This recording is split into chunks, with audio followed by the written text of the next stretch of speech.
Now in the previous part of the question then, we discovered that a was 5, b was equal to -1, and we also know that x plus 2 is a factor of f of x. And we've got to factorize this completely. So first of all, what I'm going to do is substitute our values for a and b into f of x. So therefore what we've got is that f of x is equal to 2x cubed, a is 5, so that's plus 5x squared, b is -1, so we've got -1x or just minus x, and then -6. Now we already know that x plus 2 is a factor, so essentially we know that this is x plus 2 multiplied by what is often referred to as a quadratic factor. Quadratic factors will have the form ax squared plus bx plus c. Okay?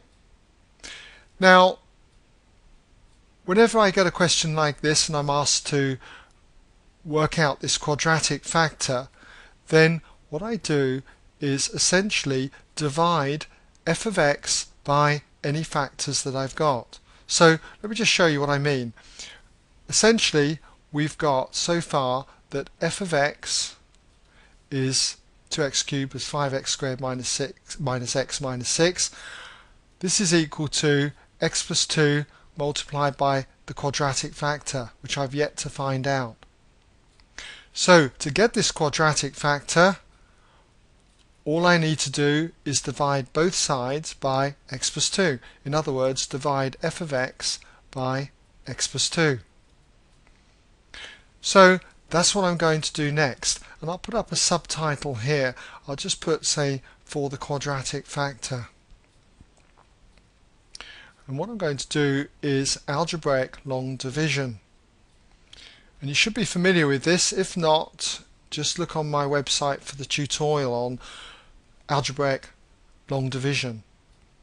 Now, what we're going to do then is divide x plus 2 into the f of x expression here.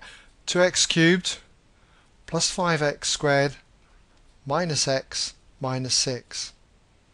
And in the usual way, assuming you know this, what do you multiply x by to get 2x cubed? Well, it's 2x squared. So you put that up the top there, and you multiply 2x squared with the x plus 2, giving 2x cubed plus 4x squared. We then subtract to find out what the remainder is, and if we subtract 2x cubed minus 2x cubed is 0, and then we've got 5x squared minus plus 4x squared, which leaves me with x squared. We then bring down the next term, which in this case is minus x, so put it there, and we start the process all over again. What do you multiply x by to give x squared? And that is plus x. So you put plus x up there, and you do x times x plus 2. X times x is x squared. X times plus 2 is plus 2x. And you subtract to find the remainder. So you have x squared minus x squared is nothing. And you've got to be careful here. Minus x minus plus 2x. Minus x minus plus 2x is minus 3x. Then you bring down the next character, minus 6, so bring that down, and we start the process all over again. What do you multiply x by to get minus 3x? And that's minus 3. So you put that up there, and you do minus 3 times x plus 2. Minus 3 times x is minus 3x. Minus 3 times plus 2, minus 6. Subtract now to work out the remainder, and you can see that because they're both the same, the remainder is 0. If you didn't get 0, you know you've made a mistake, because we already know that x plus 2 is a factor of 2x cubed plus 5x squared minus x minus 6. Okay? So what does this mean now? Well, it means that we can basically start to factorize f of x. F of x is equal to x plus 2 multiplied by the quadratic factor, which we have up here, often called the quotient.